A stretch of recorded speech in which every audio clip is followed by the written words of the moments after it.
My colleagues and I remain squarely focused on our dual mandate to promote maximum employment and stable prices for the American people. We understand the hardship that high inflation is causing, and we remain strongly committed to bringing inflation back down to our 2% goal. Price stability is the responsibility of the Federal Reserve. Without price stability, the economy doesn't work for anyone. In particular, without price stability, we will not achieve a sustained period of strong labor market conditions that benefit all. Since early last year, the FOMC has significantly tightened the stance of monetary policy. We have raised our policy interest rate by 5 percentage points, and we've continued to reduce our securities holdings at a brisk pace. We've covered a lot of ground, and the full effects of our tightening have yet to be felt.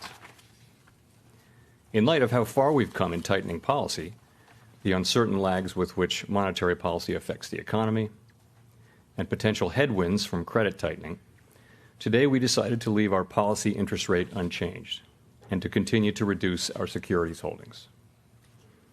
Looking ahead, nearly all committee participants view it as likely that some further rate increases will be appropriate this year to bring inflation down to 2% over time. And I will have more to say about monetary policy after briefly reviewing economic developments. The U.S. economy slowed significantly last year, and recent indicators suggest that economic activity has continued to expand at a modest pace. Although growth in consumer spending has picked up this year, activity in the housing sector remains weak, largely reflecting higher mortgage rates. Higher interest rates and slower output growth also appear to be weighing on business fixed investment. Committee participants generally expect subdued growth to continue.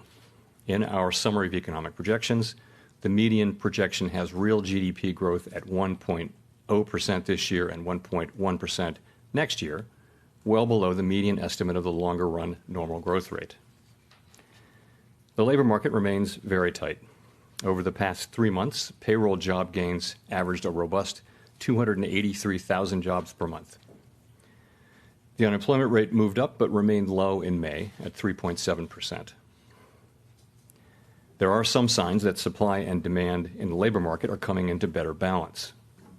The labor force participation rate has moved up in recent months, particularly for individuals aged 25 to 54 years.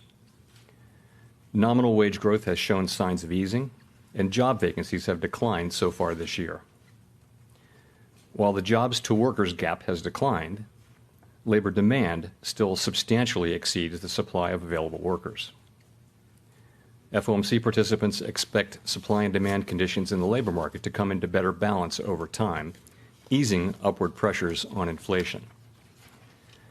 The median unemployment rate projection in the SEP rises to 4.1% at the end of this year and 4.5% at the end of next year.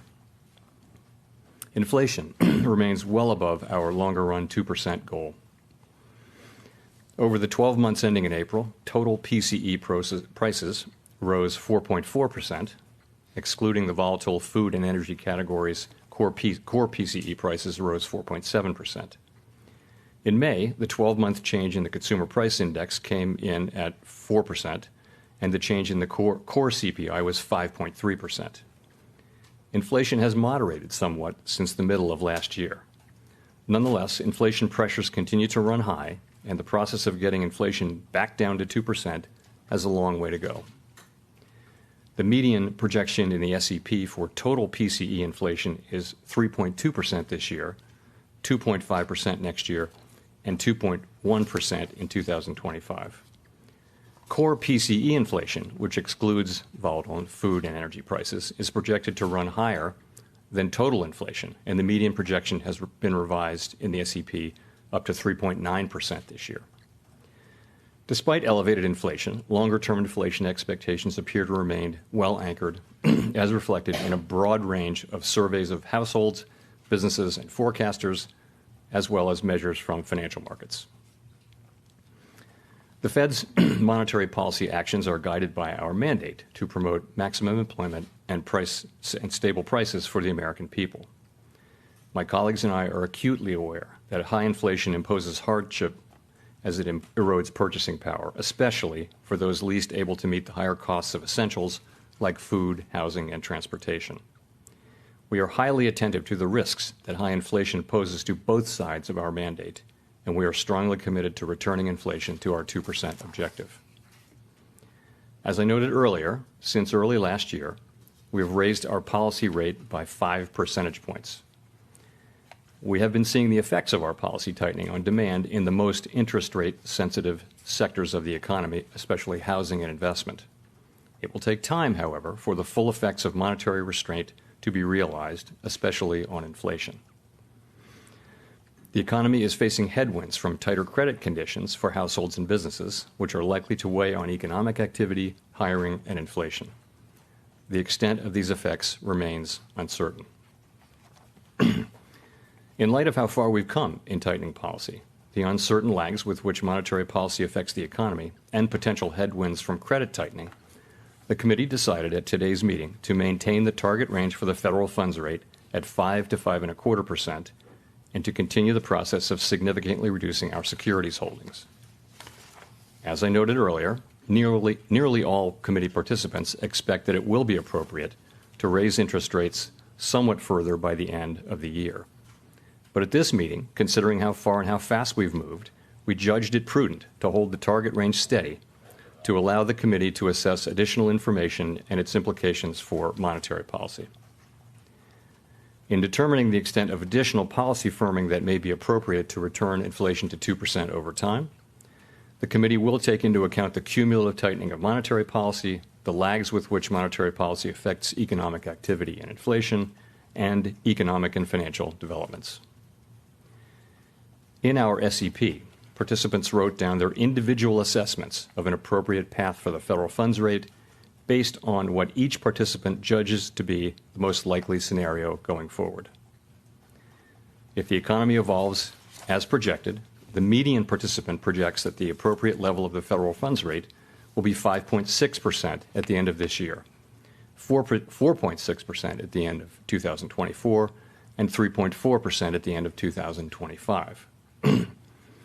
For the end of this year, the median projection is a 0.5 percentage point higher than in our March projections. I hasten to add, as always, that these projections are not a committee decision or plan. If the economy does not evolve as projected, the path for policy will adjust as appropriate to foster our maximum employment and price stability goals. We will continue to make our decisions meeting by meeting based on the totality of incoming data and their implications for the outlook for economic activity and inflation, as well as the balance of risks.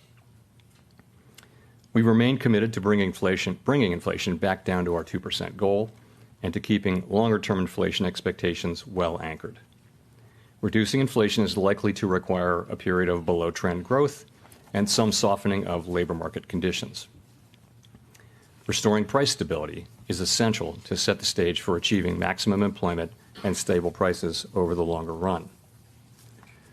To conclude, we understand that our actions affect communities, families, and businesses across the country. Everything we do at the Fed is in service to our public mission. We will do everything we can to achieve our maximum employment and price stability goals. Thank you, and I look forward to your questions.